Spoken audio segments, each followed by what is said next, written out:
आपको पता है इंडिया और अमेरिका की स्ट्रेटेजिक पार्टनरशिप है, और हाल ही में प्राइम मिनिस्टर मोदी जो लास्ट ईयर 21-22 जून 2023 को अमेरिका गए, तो उस वक्त 31 MQ-9A जो है एक ड्रोन है जिसे सी गार्डियन और स्काई गार्डियन ड्रोन कहा जाता है। निगरान वजीर आजम अनवार उल हक काकर और मालदीव के सदर मोहम्मद मोइजो के दरमियान टेलीफोनिक राब्ता हुआ है।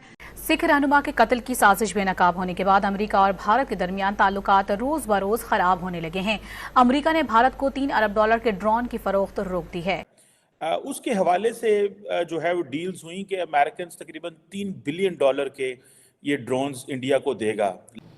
कहने का मकसद है कि मोदी ने पहले भी एक चैलेंज किया था कि पाकिस्तान से हम ज़्यादा तरक्की करेंगे, पाकिस्तान से आगे बढ़ने के लिए उन्होंने बहुत सारी कोशिश की है।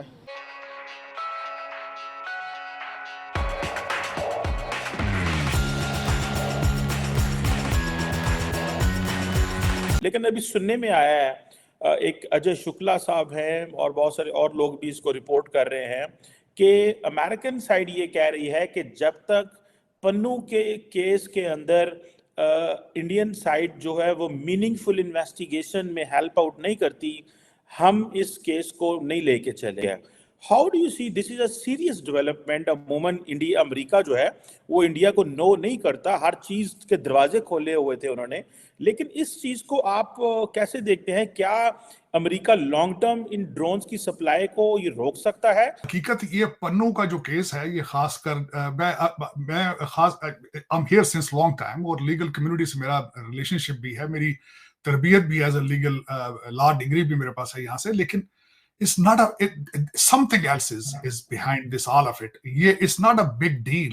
पन्नू साहब की सिचुएशन सबसे पहले तो मैं बताना चाहूंगा कि पन्नू साहब का खालिस्तान ये सारे इसके साथ रिलेशनशिप क्या है। पन्नू साहब एक इमिग्रेशन लॉयर है, उनके पास 2 नेशनैलिटियां हैं, अमेरिका और कनाडा की, और दूसरा ये जलसे निकालना खालिस्तान के लिए ये उनके कारोबार का हिस्सा था, उनकी दुकान का हिस्सा था ये, क्योंकि उनके ज्यादातर जो केसेस थे सिखों के वो करते थे एज ए पॉलिटिकल असाइली, तो वो उनको ये सूट करता था सारा, जिस तरह कहते हैं ना कि it was a marketing campaign of his law firm, that's exactly you can say that.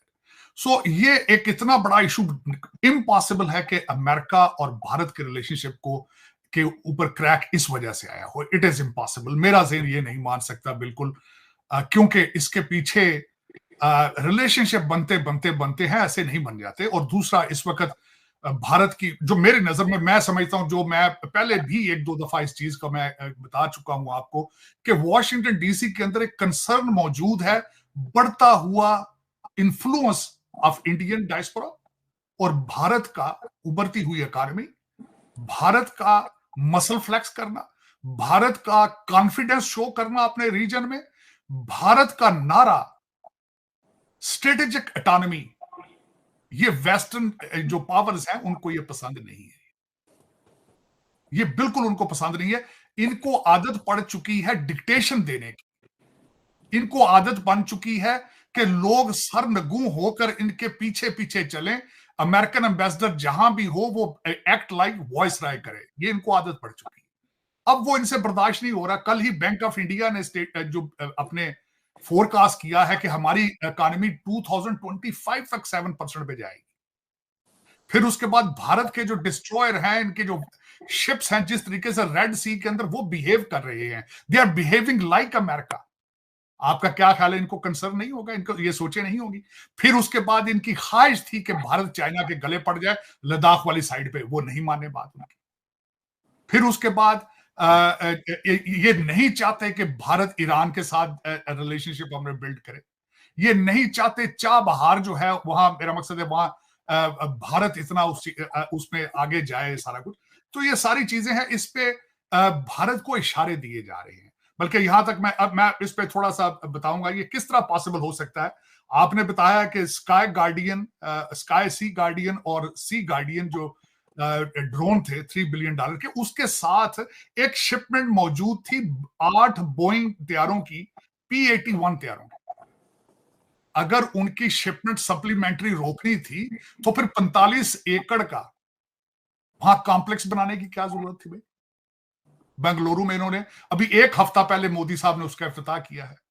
दूसरा, ये सबसे बड़ी निशानी है इनकी अपनी फ्रस्ट्रेशन की, इनकी अपनी पॉलिटिकल स्टेबिलिटी की फ्रस्ट्रेशन की निशानी नजर आ रही सारी। इस वक्त बाइडेन ओबामा एडमिनिस्ट्रेशन जो है उसकी कोई ग्रिप मौजूद नहीं है इस मुल्क के ऊपर और कांग्रेस के ऊपर, बिल्कुल किसी किस्म की भी।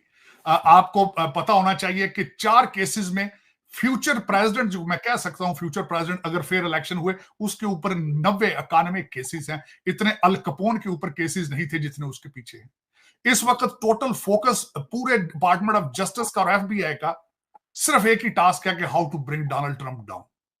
दूसरा, उसके बाद कांग्रेस जो है वो क्या, जो रिपब्लिकन है वो डिवाइडेड है। वो कहते हैं हमने हंटर बाइडेन के केसेस कराने चलाने हैं, वो कुछ और कह रहे हैं। पॉलिटिकल स्टेबिलिटी की हालत ये है कि बाइडेन, सारी दुनिया, सारे अमेरिका को पता है कि he is not able to run for election, लेकिन ये कि वो दूसरा असली जो डेमोक्रेट कैंडिडेट है वो सामने नहीं लाया जा रहा। तो टोटल कंट्री एक केयास है। और आज इसके ऊपर एक और बॉम्बशेल भी चला है, मैं वो भी बताना चाहूंगा। आज जेपी मॉर्गन का एक हेड है जिनका नाम है जेमी डायमंड, उन्होंने आज एक नई खबर छोड़ी है कि America is a ticking bomb with $34 trillion debt. $8 trillion की जंगें इन्होंने लड़ी हैं पिछले 10 साल के अंदर। $8 ट्रिलियन की फेल जंगें। ये नहीं, एक होता है ना कि जंग आपने लड़ी हो और जंग आप जीते हो, आपके ऑब्जेक्टिव, आपके अमेरिकन एसेट्स स्ट्रांग हो गए हो, तो ठीक है, फिर तो वर्थ है। 8 नाकाम जंगें इन्होंने लड़ी है पिछले 10 सालों के अंदर, जिसमें अफगानिस्तान है, जिसके अंदर इराक, लिबिया है, जिसके अंदर हर जंग है जो इन्होंने हारी है। यूक्रेन की जंग भी हारी है। और $8 ट्रिलियन मेजॉरिटी करप्शन में गया है। तो वो इसमें वो कामयाब भी हुए हैं कि वो अपनी टेक्नोलॉजी के हिसाब से, आईटी फील्ड के हिसाब से, और बेनिफिशियली जिसे कहते हैं फाइनेंशियल तौर पर, और जो अदर कंट्री के साथ उनके जो रिलेशनशिप हैं वो बहुत ज़्यादा बेहतर हैं। और कहने का मकसद है कि वो इवेंट्स वगैरह करवाते हैं, जैसे कि इंटरनेशनल इवेंट, PSL वगैरह मैचेस के हिसाब से देखा जाए। और बहुत से अदर कंट्री से जो है वो प्लेयर्स वगैरह यहाँ आते हैं, वो देते हैं इंडिया का माहौल, उनके रहन सहन देखते हैं तो वो इनसे ज़्यादा मुंसलिक हो जाते हैं। तो पाकिस्तान अगर ऐसे मौके फराहम करे तो वो भी आगे तरक्की कर सकता है। इंडिया का कोई बंदा यहाँ आएगा तो यहाँ की तंग नज़री देखेगा तो यहाँ नहीं आना चाहेगा, लेकिन इंडिया का सेकुलर और लिबरलिज्म माहौल देखेगा जहाँ पर किसी भी मतलब कल्चर, फ्रीडम, वो मजहब या किसी को भी इस तरह का नहीं है, तो वो ऑटोमेटिकली वहाँ पे इंस्पायर्ड होंगे ना। वहाँ पे हम शॉर्ट्स भी पहन सकते हैं, वहाँ पे हम साड़ी भी पहन सकते हैं, वहाँ हम बुरखा भी पहन सकते हैं, हर तरह का मतलब हम चीज़ कर सकते हैं ना वहाँ पे। देखे ना, बेसिकली मुसलमान और हिंदू में फ़र्क क्या है। हम ला इलाहा इल्लल्लाह मुहम्मद रसूलुल्लाह और पहला कलम जिसे हम कहते हैं, और जो इंडिया है वो हिंदू हैं, तो हमें अपने कल्चर को देख के आगे बढ़ना चाहिए। इस्लाम एक मुकम्मल मज़हब है, उस पर कहने का मकसद है कि हमें, क्या आप इस्लाम के फॉलोअर हो तो मुकम्मल उस पर पैरवी करके चल रहे हो? मैं कोशिश मुकम्मल कर रहा हूँ। देखे ना, ये बात नहीं है। हम बात करें ना मुसलमान की, तो इस टाइम हमसे ज़्यादा मुझे लगता है कि इस्लाम का हब जो है वो सऊदी है, दुबई है। अब वहाँ पर भी वो सब कुछ कल्चर आ गया है जो कि हमने कभी सोचा भी नहीं होगा, जो कि यूरोप का कल्चर है। अब अगर अपने इकोनॉमी के लिए, अपने बेनिफिट्स के लिए वो इतना फ्रीडम दे रहे हैं, वो अपने माइंड को इतना चेंज कर रहे हैं, तो भाई हम क्यों नहीं?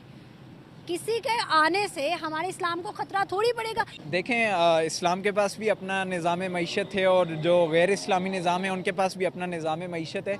आई थिंक जहाँ तक ये डिबेट है कि इंडिया का एक लिबरल इन्वायरमेंट फॉरेनर को ज़्यादा अपनी तरफ अट्रैक्ट करता है, कैप्टिवेट करता है, या पाकिस्तान का ये एक कह लें कि बाउंडेड कल्चर जो है वो लोगों को ज़्यादा अट्रैक्ट करता है, तो आई थिंक ये डिपेंड करता है। और इसका ताल्लुक पाकिस्तान या इंडिया से नहीं है। ये जो डाइवर्सिटी है, कल्चरल डाइवर्सिटी या लाइफ स्टाइल के अंदर डाइवर्सिटी है, पर्टिकुलर अगर मैं हूँ कि शॉर्ट्स पहनने, साड़ी पहनने या इस तरह की ड्रेसिंग या